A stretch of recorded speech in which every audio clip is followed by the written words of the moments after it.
Hey everybody, I'm really sorry that I can't be there with you this evening. Unfortunately, I've had to travel to London for a conference for work purposes, but I really would prefer to be with you up in the Blyth Spartans social club there.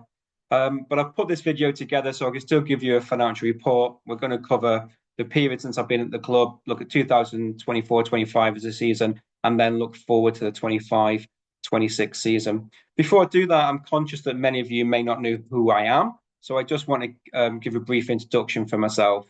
My name is Mark Middling, and I am an academic at Northumbria University. I teach accounting, particularly management accounting, and accounting for non-accountants. So to sort of students who are teaching business as opposed to specialist accounting courses. Hopefully some of those skills are going to put me in good stead for explaining the Blyth Spartans finances this evening. I research football club finance, governance, and particularly how football clubs report or are accountable and transparent to fans. Again, another skill that I'm hoping is going to come in useful this evening. I was asked to join Blyth Spartans by Kevin Miles about mid-February. Kevin and I go back a little way, and he knows my skill set, my research interests, etc. So he thought that'd be a good fit for me to join the club on a volunteer basis. I'm not taking a penny out of the club.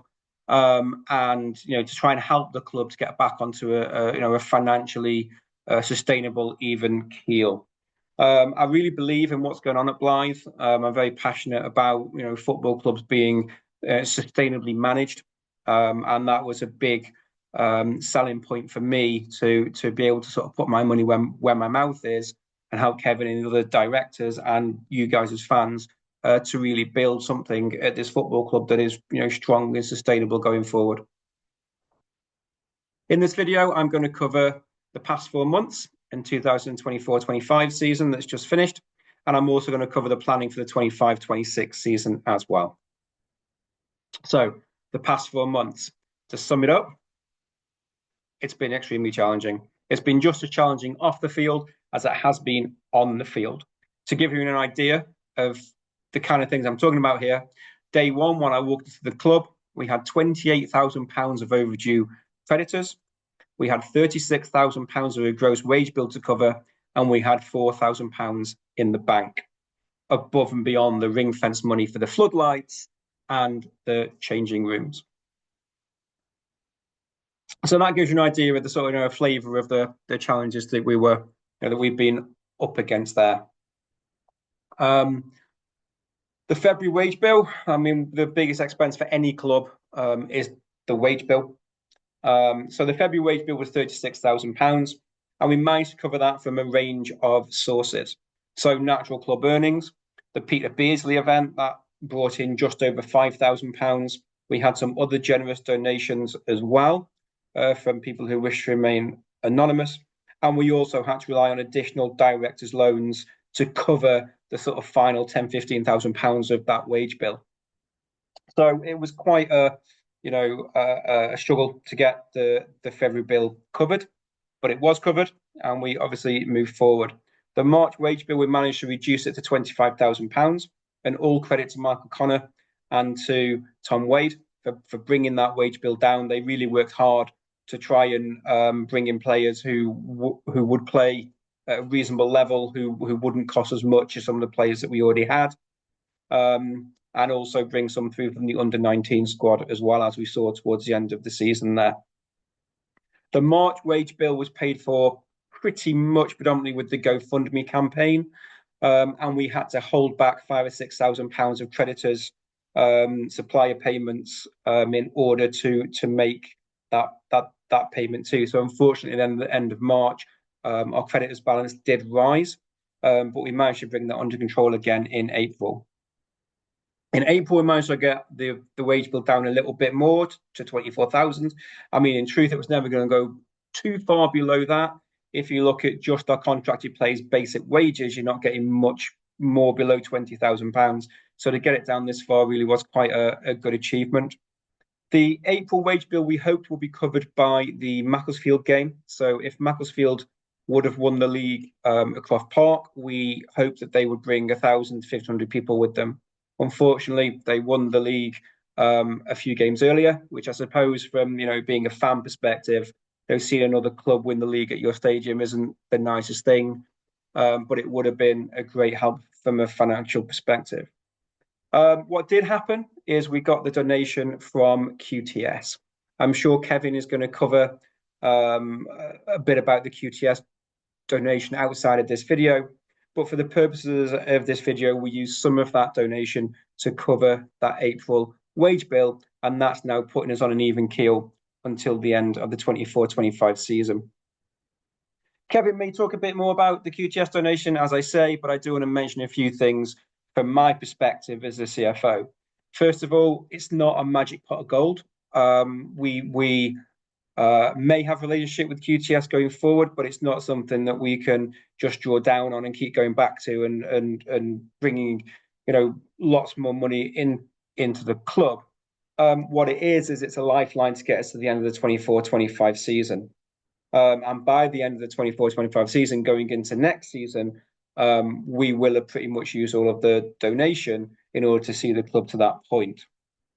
What it does do, though, is it puts us on an even keel for next season, as I say. So we're moving forward with no debt, no overdue creditors, moving forward into next season, with the only debt outstanding being the directors' loans, which I'll talk about shortly. If we have a look at the last 3 months and 24-25 as a whole, I've picked out some highlights. For income, I try to split that out as much as possible. So I've got match day, hospitality, sponsorship, pitch eye, shop, 18.99, GoFundMe and donations and other, which I've included the Beardsley event income in there too. And then I've just summarised costs as player costs and wages, other playing costs and operating costs to give us a shortfall or surplus. If we look at February, we can see that we had a £9,000 income from match day. And we also had, if you go down a little bit, £18,000 from GoFundMe and donations. We didn't use any of the GoFundMe money in February. For the wage bill, we used that. We carried that forward to March. So we brought in £54,000 in February, and we had £55,000 of outgoing in total, giving us a shortfall of £1,000. In March, our match day income dropped a little bit, as did our hospitality income, and so did the donations and GoFundMe, as you would expect. It started to drop. We had a really good start, and then it started to come down. We had £30,000 total income in March, £38,000 total outgoings. Despite bringing that wage bill down to 25 grand, we still made an £8,000 shortfall. April, we start to see a bit of sanity.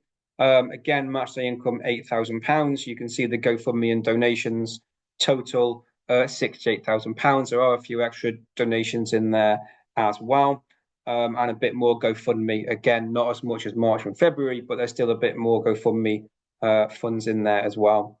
And as you can see, we had £57,000 of outgoings, giving us a surplus of £24,000. If we look at the 24-25 full year, where the match day income, total match day income, 127,000, hospitality 14, sponsorship 67, and so on and so on. GoFundMe and donations for the year total 96,000. In total, we brought in £397,000 of income. In total as well, we had £514,000 of outgoings, and the big number here that is a real concern is that £297,000 on player and coaches' wages. That's just not sustainable. We just cannot carry on paying that kind of money out to players, particularly players, and still expect to have a sustainable football club. So there needs to be a bit of work done to bring that down. Directors' loans at the end of the 24-25 season. Firstly, the directors have gifted £30,000 to the club. 6 of the directors each gifted £5,000 to the club when they joined, and then they have further loaned the club an extra £53,000 between them, giving them a total of £83,000 investment into the club this season. The directors that have put the money in, I've listed out here in alphabetical order. That's Craig, Martin, Paul, Peter, Shad, and Stephen. And if you see them this evening, buy them a pint, because if it wasn't for these guys, we might not have a Blyth Spartans football club. In planning for next season, I've put two versions together. The first version is a cautious outlook, and the second version is an optimistic outlook. We are planning for the cautious outlook, and we are working hard to try and achieve the optimistic outlook. As a CFO of this football club, the one thing I absolutely have to guarantee is that we do not spend more money than we bring in. That means when I'm budgeting, I have to look very cautiously and have to look at a situation where we perhaps may have lower gates, as we saw in the sort of second half of last season, where we might need to cut the wage bill a bit as well. In the meantime, we're going to be working really, really hard to achieve a better budget, which will then allow us more surplus income to then hopefully use in the future to build the football club. But I can't budget for using that extra income, because if we don't earn it and we spend it, we're going to be in a similar situation next year to what we were this year. So the cautious outlook, my headings are the same. We've got £145,000 of match day income, £16,000 of hospitality. You can read most numbers for yourself. The key figure here is the one in blue and the one in red. In blue, we are not forecasting any GoFundMe or donations to come in next year.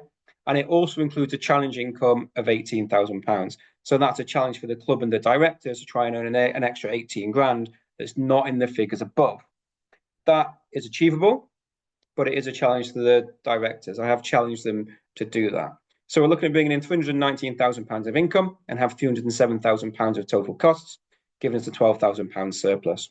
The player, coaches and wage budget is £133,000. This has been discussed with Colin Myers, and he is happy with that level of budget. It gives him a competitive budget for the league, probably not the highest in the league, but definitely somewhere where we should be competing in the top half of the table. If we compare that to where we stand in the 24-25 season, with a difference column at the end there, you can see a difference in match day. We're forecasting an increase in £18,000 of match day income. We're hoping to achieve that. We're hoping for better gates next season. We're hoping they won't be as low as we saw towards the end. Obviously, we're going to see a massive reduction to zero for the GoFundMe and donations, and we're expecting to bring in, I've cautiously budgeted to bring in £78,000 less income based on basically not receiving the GoFundMe and the donations. We're going to save £164,000 by not spending that money on player wages, and in total we should have a difference in shortfall and surplus of £129,000. So we really should have a really good swing in the club's financial fortunes. Assumptions that are built into that cautious outlook are assuming that we'll get 500 people through the gates on average each week, which I would like to think is conservative, despite towards the back end of last season not quite achieving that. That gives Colin a £3,500 per week wage bill for his coaches and his players. He is happy with that. He's happy to work to that. And as I say, it should mean that we are competitive in the top half of the table next season. It's forecasting for minimal social club and event income. That's one area where we really can try and increase income from the club. We're planning to reduce travel costs by 40%, and we're reducing all other playing and operating costs by 10%. The challenge of £18,000 of income that the directors in particular need to work hard to try and earn extra so we can achieve this budget may come from a number of areas. It could come from extra gate receipts, extra hospitality. It could come from the food container. At the moment, in the cautious budget, I haven't budgeted anything for the food container being open and selling food directly from the club on match days. That's because that's not operational right now, and we haven't had it this season. Should that become operational, the food container alone could generate that £18,000 of income, so it should be more than achievable for the directors to do that. We could have an increase in the 1899 club. That's a real good money spinner for the club, and I would really encourage you to join, support the club, and you could win 100 quid. There could be an increase in shop income or any other ideas that you have. I've jokingly put their ideas on a postcard to Crockpart, but seriously, if anyone has got any ideas for generating additional income, we would love to hear them, particularly if they come at minimal risk and minimal cost outlay. If we move on to the optimistic outlook, again, all the same headings, but all the figures are just a bit higher. So £241,000 of match day, etc., etc. I haven't pushed 1899 Club. I felt a bit cheeky to do that, based on most of this extra revenue being generated by fan income. Anyway, there's a slight increase in sponsorship, but most of the other things are generated by supporter income. £452,000 total income in the optimistic budget, and 389,000 costs. And we can increase, if we do that, we can increase the wage bill to 181,000, giving us a surplus of 63. If we compare that to the full year for last year, match day income difference of 114,000, increase in hospitality of 11, and so on and so forth. Again, no GoFundMe or donations, but a £55,000 increase from the optimistic budget versus last year. Costs will save £125,000, and our surplus will be £180,000 swing from the 117,000 that we had last year. How does that compare to the cautious outlook? If I just stand them next to each other and show a difference column, we can see a difference of £97,000 of matchday income in the top right-hand corner there. Sponsorship increase of 13. We'll see if Stevie Brett can achieve that. And a bit more money coming in from the shop. We don't need the challenge income on the optimistic outlook, but it does give us a £51,000 difference in the surplus at the end there, as you can see. The assumptions that are built into the optimistic outlook is that if we get an average of 755 people through the gates, again split between all types of tickets. If we do that, we could have a £4,750 a week wage budget for players and coaches. That would put us in the top 3 or 4 of the league, certainly, and really could mean that we're challenging, to win the league. Everything else, basically, all the other income is a little bit higher, and again, primarily driven by gates, by fan income, and we're still seeing the 40% reduction in travel costs too. If we do manage to generate any extra income, and I would like to stress it's a big if at this stage, it could be spent on a number of areas. So the first thing we could try and do is provide Colin with an increased budget. We could either spend that in the 25-26 season and try and push for the playoffs for automatic, whatever it happens to be, should we be lucky enough to be in that situation. More likely, what we might like to do is hold some back and put it towards a 26-27 season. What that will do is give us one season, the 25-26 season, to build coffers to then spend in the 26-27 season. So we can enter the 26-27 season with the money already in the bank, allowing us to push the budget. And that way we can do it safely without the risk of ending up in the same situations we found ourselves in this year. We could invest in the infrastructure of Park, and we could also build a financial buffer. This is my preferred option. I'd like us to be as safe as we possibly could when it comes to having some rainy day money in the bank. Based on Exeter City's model, who are the most successful fan-owned club in the country, they keep about 15% of their annual revenue in the bank, which for us would work out about £60,000. We could repay directors' loans. We're unlikely to repay any in the 25-26 season, but we could put it towards repaying some of them in the 26-27 season. The one thing that I will guarantee, though, is there will be no dividends paid at all. We are a not-for-profit football club, and that means all the money we make is invested into the football club, and none of it leaves the club in directors' dividends. So, in summary, financially, it's been a very challenging 2024-25 season. The QTS donation was a lifeline that saw us to the end of the season. For 25-26, we're beginning with a clean slate, and we're planning for caution, but working very much for optimism. And together, I believe we can make this happen. I really believe that we can have a sustainable football club that fans can be proud of and want to come through the doors at Brunton Park. In order to achieve this, I just want to say a few quick thank yous. First of all, I want to thank the directors for the money that they put into the club. The club possibly might not be here if it wasn't for those guys. Secondly, Kevin Miles, I really believe in the ethos that he's bringing to the club, and I really thank him for supporting me as the CFO in terms of what I've been trying to do at the club.